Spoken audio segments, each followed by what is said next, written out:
Entre todos os combates possíveis, Mihawk vs Zoro é o mais aguardado? É difícil argumentar contra. Shanks vs Barba Negra, Sabo vs Akainu, Luffy vs Barba Negra e Mu vs Dragon. Sim, existem batalhas que todo fã da obra acredita e sonha assistir um dia, mas ainda nenhuma se compara com o peso emocional que Mihawk vs Zoro tem. Um combate que não responderia simplesmente quem é o mais forte. Na verdade, seria a congregação final do objetivo máximo de um amado personagem que acompanhamos desde o início de nosso singelo mangá. É como assistir um lutador sair da sua academia de fundo de quintal e vê-lo se tornar o maior campeão do mundo. É carregar os sonhos de Kuina consigo, é honrar as memórias de uma amiga, é tornar as próprias promessas realidade de uma vez por todas. Atualmente, Mihawk é um dos comandantes da Cross Guild, a tripulação do Yonkou Bug, enquanto o Zoro é o imediato e principal combatente da tripulação do Yonkou Luffy. Separados por milhas e milhas de oceano, mas unidos por uma promessa entre sangue e espadas cruzadas. Nós sabemos que vai acontecer, mas a expectativa é gigantesca, por mais que ainda seja cedo demais. Mesmo assim, o anime ainda nos traz refrescos. Se Mihawk não está presente, S-Hawk serve, podendo tornar um breve clash entre os dois, ilustrado no mangá, na mais épica sequência de ação de Egghead. Toei e seus asseclas não decepcionaram e fizeram exatamente o que eu ou você faríamos se fôssemos monstros talentosos da arte, apaixonados por One Piece. Trocando golpes com um dos seres mais fortes já criados, Zoro atesta: eu sinto que você é mais humano que ele. Então, isso carece a pergunta: qual a verdadeira natureza do maior espadachim de todos? É engraçado porque a temática gótica do Mihawk não permeia só a estética dele. Ele só não tem um jeito e uma cara específica. Na verdade, isso acaba permeando várias teorias. Pra você ter noção, tem teoria que o Mihawk é um vampiro, tem teoria que o Mihawk é um demônio, e tem teoria até que o Mihawk é da família de Imu. Sim, o nome dele seria Mihawk Nerona. Boa teoria, tem aqui no canal. Mas sim, existe essa temática sobre o Mihawk ter poderes sobrenaturais. Eu acho que isso tem um motivo bem específico. O atual comandante da Cross Guild é uma incógnita. Simplesmente não sabemos quais lutas ele vai travar no futuro. Mas uma coisa é fato: até o final da obra, antes da luta contra o Zoro, Oda vai trazer pelo menos um combate focado no Mihawk para realmente entendermos as suas capacidades antes do duelo final. Eu acho que isso se torna bem óbvio quando a gente faz um paralelo com o East Blue. Lembra do Mihawk chegando no arco do Baratie? O hype em cima dele? Eles simplesmente acabaram de destruir uma frota de navios do Don Krieg. Isso, agora que estamos no Novo Mundo em Egghead, não é marcante por si só. A gente entende que vários personagens com muito poder poderiam ter feito a mesma coisa. Mas naquela altura, o Mihawk era simplesmente a maior força que conhecíamos. E isso se estendeu, porque depois de destruir o Don Krieg, ele foi destruir o Zoro. Mas depois desse duelo aconteceu muita coisa. Só lembrando do último arco de Wano, o Zoro acabou de derrotar um primeiro comandante de Yonkou e ele não para de crescer em habilidade. Ele ainda vai ter desafios ainda maiores. Então eu te pergunto, como hypar um Mihawk pro combate final e não ser simplesmente uma coisa esperada já? Porque sim, todos nós esperamos que o Zoro ganhe, mas como isso vai acontecer, se é que vai acontecer de fato, é a grande sacada do Oda. Eu acho que esse gênio dele não se aquieta tão cedo. Com o Mihawk, ele tem grandes coisas planejadas. Agora, quem seria essa escada, né? Quem seria esse inimigo poderoso, relevante pro arco, relevante pro enredo, relevante pro Zoro e pro Mihawk, que ele poderia derrotar e jogar o hype dele lá em cima? Quem seria respeitado pela comunidade a ponto de perder pro Mihawk e a galera falar: caraca, não esperava isso, ou tipo assim, realmente me surpreendeu?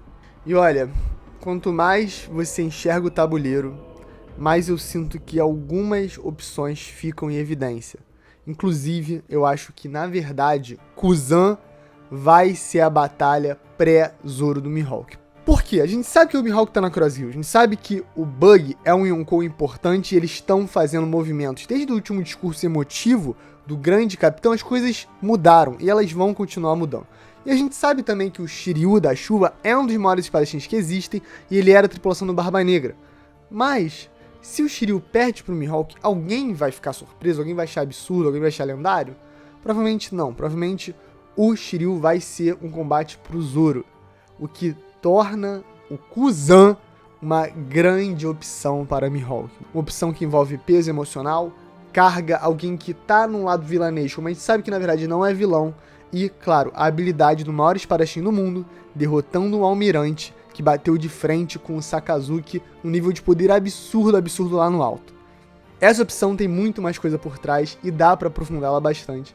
Cara, comenta aí embaixo se vocês querem entender um pouquinho mais sobre isso. Mas a gente tem que falar uma coisa ainda mais relevante agora. No último episódio do anime, o Zoro tem uma reação a esse Hulk que teve igual ao mangá. Mas, dessa vez, a gente tem uma perspectiva ainda mais aprofundada nessa frase. Ele fala que o S-Hulk lembra mais um humano do que o Mihawk. Ou seja, a criatura artificial, né? Criada com partes robóticas, com green blood, com habilidades imbuídas, com poderes de fruta, com fatores de linhagem diferenciados, tudo isso o torna mais humano do que o próprio Mihawk, o maior espadachim de todos. Qual é essa herança maldita? Ou simplesmente o Zoro estava querendo elogiar a habilidade do seu então mestre e agora maior rival? Todo esse hype no subtexto, toda essa coisa fica muito interessante. E com o traço desse último episódio do anime, ficou ainda mais incrível, ainda mais absurdo. Sério, que episódio bom, que ação de nível excelente, que coloca a gente na pauta que é a verdadeira natureza do Mihawk. Eu acho fascinante. Tu deu like? Dá o like aí, na moral. Deixa o like, se inscreve se você não é inscrito ainda. 34% eu acho, 36% de vocês não são inscritos. Se inscreve aí, pô. Review do episódio, review do anime, review do mangá. One Piece é aqui mesmo, então deixa o like, se inscreve, checa na descrição. Alan, tu nem chama a vinheta. Só dá um corte seco porque esse episódio foi absurdo e tem muita coisa a ser comentada. A diretora do 1109, sim, diretora, é a Nanami Michibata, uma das 4 diretoras mulheres de One Piece, e assim como Megumi Shitani, alguém muito hypada essa altura. E dá pra ver por esse episódio. O último que ela dirigiu foi o 1074, que também foi um episódio absurdo de bom, e dessa vez parece que ela trouxe ainda mais ação de uma maneira ainda mais incrível. A ação inicial do 1109 se baseia no duelo entre S-Hulk e S-Bear, né? O Serafim do Mihawk e do Kuma, respectivamente, contra Zoro e Luffy, mas com uma tensão envolvida. De alguma maneira, eles foram ordenados a matar Rob Lute e também matar Kaku, provavelmente destruindo qualquer pistas ou evidências do que está acontecendo da grande conspiração de Egghead, que ainda não compreendemos muito bem no anime. Por isso, o Zoro e o Luffy ficam tentando defender o Kaku e defender o Rob Lute dos golpes mortais desses serafins. E aí é que tá, isso gera uma dinâmica fascinante que a diretora e também o grandíssimo animador francês Vincent Chansard, que tá trabalhando exclusivamente para Toei e tá mostrando as garrinhas dele cada vez mais confortável, cada vez com mais técnica, cada vez com mais conceitos interessantes, ele animou o início do combate entre S-Hulk e Zoro, e que combate maravilhoso. Para mim, alguns highlights fascinantes envolvem a transição de cenas. Vocês notam que é como se a perspectiva estivesse voando de um lado para o outro, acompanhando o combate intenso entre esses dois personagens de altíssima habilidade e ainda trazendo um pouco do humor, com a cara desesperada em foco e em zoom do Kaku sendo jogado de um lado para o outro enquanto lâminas voam de todas as maneiras possíveis. As transições, a cara demoníaca do S-Hulk, os frames de impacto, os golpes de espada, os efeitos sonoros, tudo é muito especial nessa cena. E um detalhe interessante, a gente não entra tão por dentro e tão fundo normalmente nos episódios, mas olha que curioso. O Vincent Chansard escreveu no seu Twitter que, na verdade, ele desenhou os movimentos meio espalhafatosos do S-Hulk, pensando em que ele achava que o estilo de combate dele não seria tão parecido com o Mihawk, porque ele provavelmente não tem tantos dados para estudar o Mihawk. Diferente do prisioneiro das Bones e também dos outros marinheiros que provavelmente o ensinaram combate ou participaram de testes anteriores para ele aumentar ainda seu nível de poder. Portanto, dá para ver vários movimentos específicos que o S-Hulk faz durante o combate com o Zoro. E o próprio Vincent Chansard comenta imaginando que isso ainda é uma parte do crescimento dele, não fazer movimentos desnecessários, além de copiar o estilo do Das Bones, de estar sempre usando os braços como lâminas. É realmente bem fascinante o quão aprofundado é o pensamento desses animadores sobre One Piece, e trazer isso pra galera aqui do Brasil é muito bacana. E é maravilhoso também porque essa cena é mais ou menos, não sei, um quarto, um quinto de capítulo do capítulo 1076. Mas essa extensão, né, que é um filler do anime, torna tudo tão incrível, tão maravilhoso, tão suave. Esse episódio inteiro adaptou 1076 praticamente página a página, mas com um ritmo bem interessante, baseado nas extensões, muito bem colocadas pela direção, pela equipe, por todos os envolvidos. Mas acho que o crédito é da Toei, mas a diretora, ela mandou muito. Eventualmente, o Luffy dá a sua decisão. Mesmo com o Lute explanando que ele ia assim atrás do Luffy, ia assim atrás dos amigos dele depois de derrotar o Luffy, para o Luffy tá tudo bem, porque ele sabe que o Rob Lute não derrotaria ele no X1, como não derrotou anteriormente, ainda mais com o modo Nika à sua disposição. Por isso ele fala, libera os caras pra gente lutar contra esses dois personagens poderosíssimos. E aí na sequência a gente tem depois o ataque do Rob Lute combinado com o Gear Force, que é super maneiro, além do Zoro meio ressabiado, mas claro, aceitando a ajuda do Kaku, e eles dois também dão um ataque combinado bem nostálgico, bem incrível. Desde a CP9, né, galera? Há muitos anos esses personagens participam de One Piece, e ver eles juntos novamente depois de tanto tempo com nível de poder tão alto é algo maravilhoso pra nós como fãs. E aquela coisa, episódio de One Piece é sobre administrar recursos. E os recursos mais valiosos dos animadores e dos profissionais por trás é o tempo. Não é sobre dinheiro, é sobre tempo. Quanto mais tempo você tem para trabalhar numa cena, mais incrível ela pode se tornar. Mas como é um anime semanal, nem sempre o tempo existe. Portanto, dá pra ver nesse episódio como existe um equilíbrio muito bom entre cenas de ação intensas e cenas mais contemplativas. Um recurso que eu amei, foi simplesmente a maneira que eles mostraram toda a Elbaf, né, no sentido geográfico mesmo. A gente vê as cordilheiras, a gente vê os picos glaciais, vê os grandes lagos, vê o barzinho, né, a taverna gigante, onde o Shanks e a sua tripulação estão todos se deliciando com o apetite de um bando de Yonkou. O que é fascinante nessa cena? Ela lembra muito, claro, a cena de Shanks lá no East Blue, no barzinho da Makino. E a gente tem até aquele espelho, né? Em vez do Luffy, criança, perturbando ele, é uma criança gigante que tá louca pra entrar na embarcação. E o Shanks não mudou muita coisa. Ele continua botando pilha, dando uma gastada. Ele, claro, envelheceu 12 anos desde aquela época. Mas isso não mudou tanto o Pirata Ruivo quanto a gente imaginaria. Só que ainda, né, numa nostalgia bastante curiosa, ele vai derrubar um capanga que se acha mais poderoso do que é.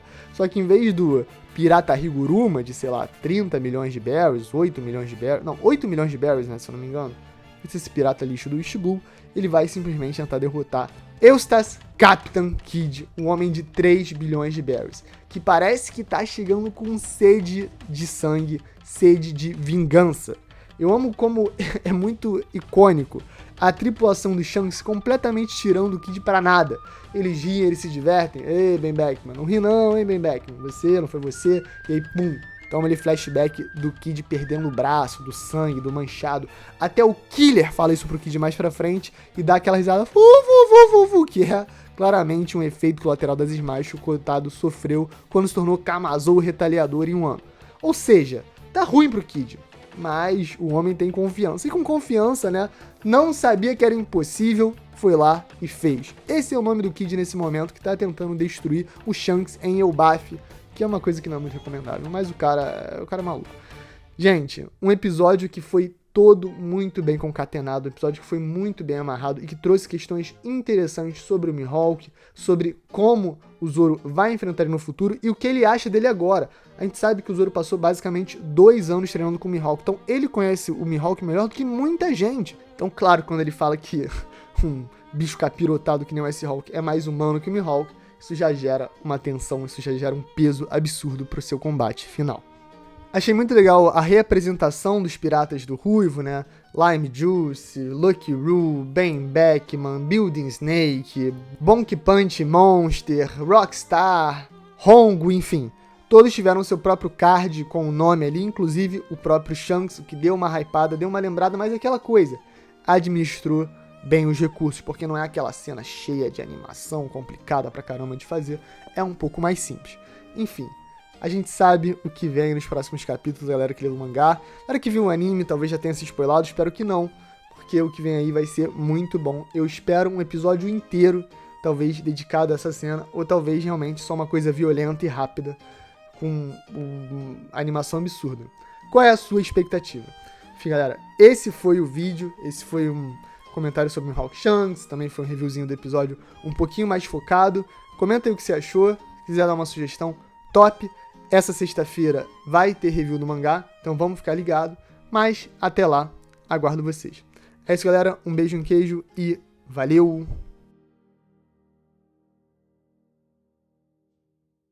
Pode palha secreto, quero agradecer a minha grande namorada Jussanha por ter comprado esse belo boné do Kendrick pra mim, Dia dos Namorados. Ela é 10.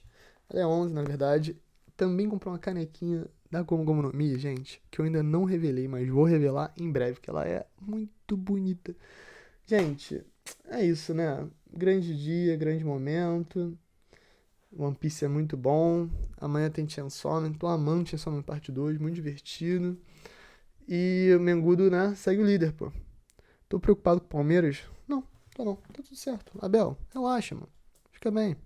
Briga com o Dudu, se estressa aí, que o caos consuma o Palestra Itália e eu vou só curtir. Tô zoando. Espero que todo mundo seja feliz. É isso, galera. Um beijo, queijo. Valeu. Valeu, Lanzito.